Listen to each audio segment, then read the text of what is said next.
I called you to be an overcomer. You are an overcomer. And so ever since then, that has been my life theme, my life journey is overcoming. Because no matter how hard it gets, and it gets hard, no matter how difficult it gets, that's my attitude. Mm-hmm. Because even in the painful times, the things that I've been through, and even going on one time, one of my daughters was very sick, Mm-hmm. and I had to go to Virginia, and she had pneumonia, and she just, dealing with some very hard physical problems. I had to remember that I'm an overcomer. I can overcome this, so that she can see that nothing comes our way that we can't overcome. That's awesome. That's great. Thank you. So, what's next in your life? How's the business going? The business is going good. It's slowed down a little because of the path that I'm taking. I am also a full-time student, online student. So Really? going for my bachelor's degree in behavioral science. Really? So I'm going to be a family and relationship counselor. Wow. So You're in transition. So I feel the transition, and sometimes in the transition, it's not always it's always comfortable. Right. And you accept that. Yes. And you keep the positive attitude. Yes. Good girl. So enough of me. So what's going on with you, Mark? What's going on with me? Well, I moved to Florida almost 2 years ago, down here in the Space Coast. And just to kind of refocus, I guess, on doing my art full time. I've kind of had a jagged career, or careers, I should say, as far as finding my voice, basically, too. I grew up in an artistic family. My father's a full-time artist, and he's going to be 92 in a few weeks, and he still paints very conservative portraits back in Buffalo, New York. And my mother was in musical comedy, trying to make it big in New York, and they both, I think their artistic ways connected them. They knew each other as children and then kind of reconnected in adulthood. But my father never wanted us. He raised 5 kids, painting portraits and teaching, which I didn't realize as a child, but as I've gotten older, of course, that's pretty remarkable.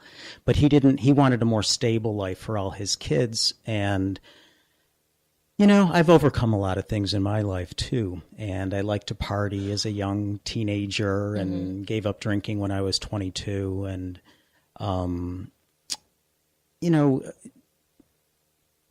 I followed a degree. I got a degree in hotel management, but the way I got that is the priest in my Catholic high school just said, "Well, Palmer, you're not that smart. You got a C average." He goes, "Do you like to travel?" And I said, "Yeah." He goes, "Well, where I went to the seminary at Niagara University," he said, "they've got a program in travel tourism, and you don't have to be that smart to get in." He goes, "Wow." That's how I picked my career, okay?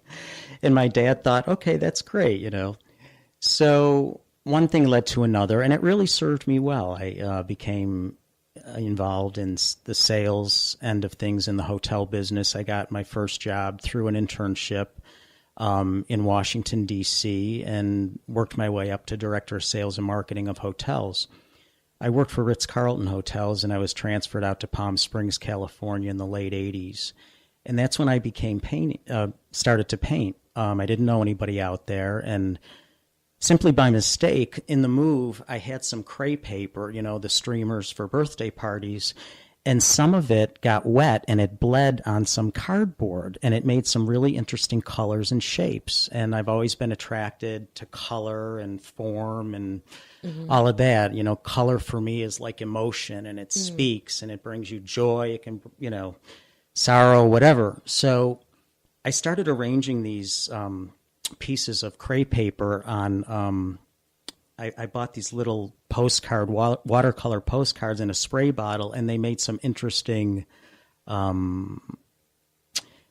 abstract paintings, and I made Christmas cards out of them that year, holiday cards, and sent them, and my dad was like, "These are great," And I was always trying to get my dad's approval, so I Then I realized while I'm out there in California and I'm working during the day but nothing to do at night, I said, well, this is kind of like watercolors. And one of my dad's good friends was a watercolor painter. So I went out and bought myself some watercolors and then just started painting like little desert scenes out from where I lived in Palm Springs, California. Mm-hmm. And one thing led to another, and that's how my art career kind of took off.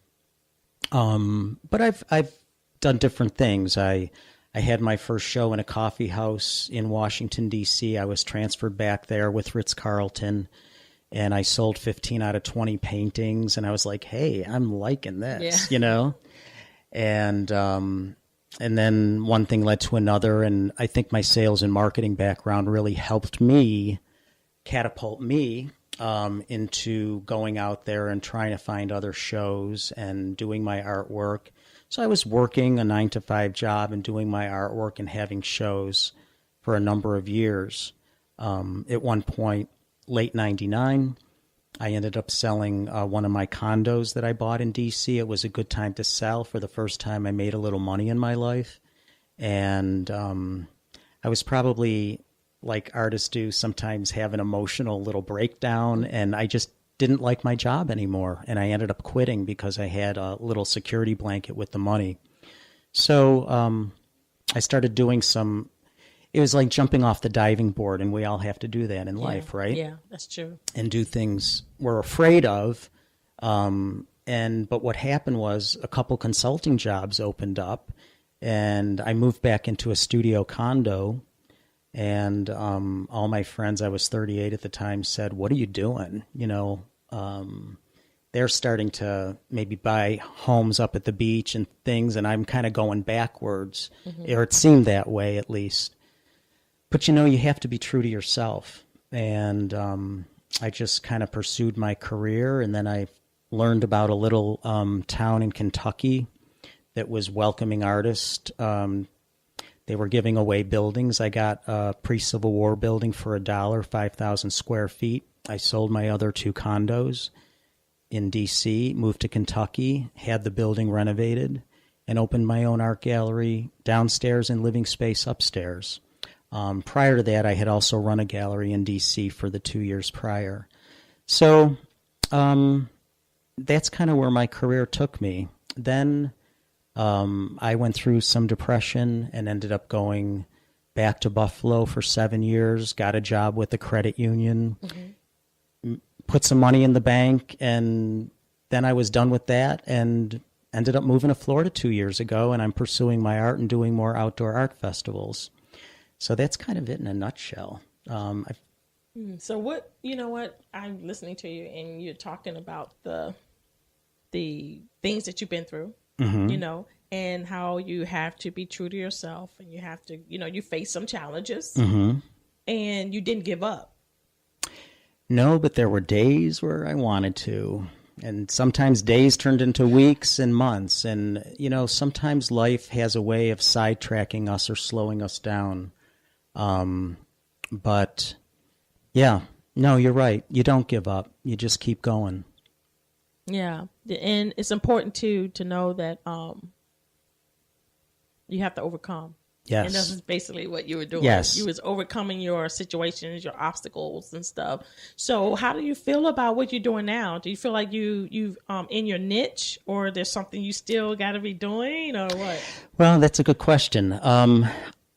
No, I feel very content here. You know, the ocean's 20 minutes away. I live in Rockledge. I get to the beach. I walk the beach. I get to do my artwork. I have a couple part-time jobs.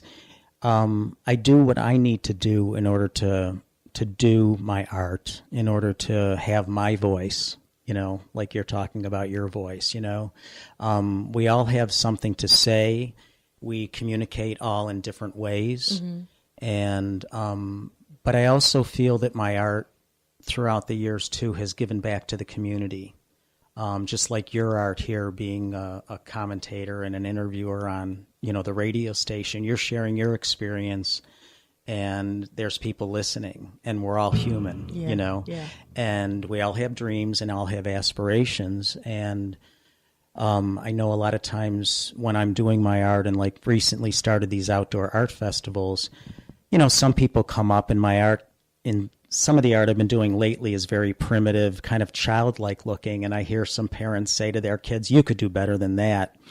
And that's at first glance. And a lot of people look at my art and they smile and they say to me, I really like that. It's at first glance, it might be childlike. And that's what I'm trying to go back to with especially this current body of mixed media work that I'm doing, is go back to like when I used to sit in the classroom as a first and second grader and just, you remember how they had the different colors up above the blackboard and the alphabet and everything. And I could just, and in the winters in Buffalo, look outside and just watch the snow fall and daydream. And, they say we should all take about 20 minutes to just sit and think and do nothing, almost like a meditation every day.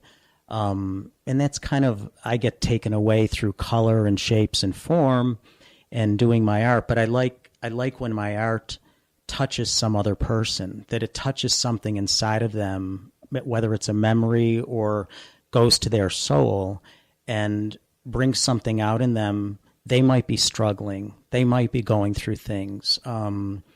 People have purchased my art and they've said, one woman last year at a show that I did, she goes, she came back a few times that day and she goes, I need to have this painting.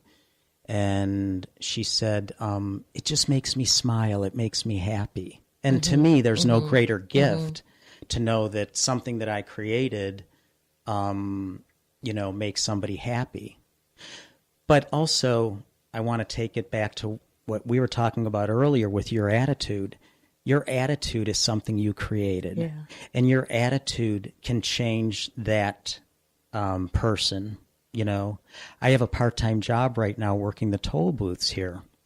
And some days are better than others, Opal. Yeah. I've been screamed at and some obscenities and so on. And you realize that people are coming through. They might be late. They might be in a hurry. You're going to get the best and the worst coming through those toll booths. And I've learned so much about human nature. And then I take what I've absorbed in the toll booth for 6 or 8 hours that day, and I go home and start creating it in my artwork, whether it's the pain and angst and frustration of some driver coming through that might have had a fight with their spouse or might have had a bad day at work, might have lost their job. And if they lash out at me, I try not to lash back. You try to give them something positive to leave with. I think that's the key to a successful life. No matter what our goals are, it's more about the process of getting there and our attitude in reaching the goal. Once we reach the goal, it's kind of like, okay, now I got to set another goal. Right. But it's that process and that attitude we choose to adopt as we move forward in reaching those goals that I think is so important. When I had my art gallery in Kentucky, one of my greatest joys was when I would have the little kids come over and do art projects and just watch their kind of unencumbered, they have no boundaries. They say what's on their mind, they make you smile because of that. Whereas as we grow older, we're told, no, you can't do this, you can't do that, you can't say this, you can't say that. And, so working with the kids, or I was in this small town in Kentucky with the gallery, and many people were never even exposed to art, and they walked in and they felt very intimidated by the gallery. And I would, when they said, some people would just come in and say, I ain't ever been in an art gallery before. And I'd say, that's okay. I'm really glad you came in today. And I said, listen, do me a favor. Because I represented anywhere between 30 to 40 artists at any given time, including my own work. And I said, do me a favor. I said, go through the gallery, and before you leave, tell me what your favorite piece was. And that kind of put them at ease. And, art can be very intimidating. So it put them at ease. They enjoyed the experience. They absorbed something. And when they came back, they would tell me, this was my favorite piece. And then, of course, I'd say, well, why? Why was it your favorite piece? Well, because I like the texture, or I like the color, or I like the subject matter, or they just put it to me in their own words. And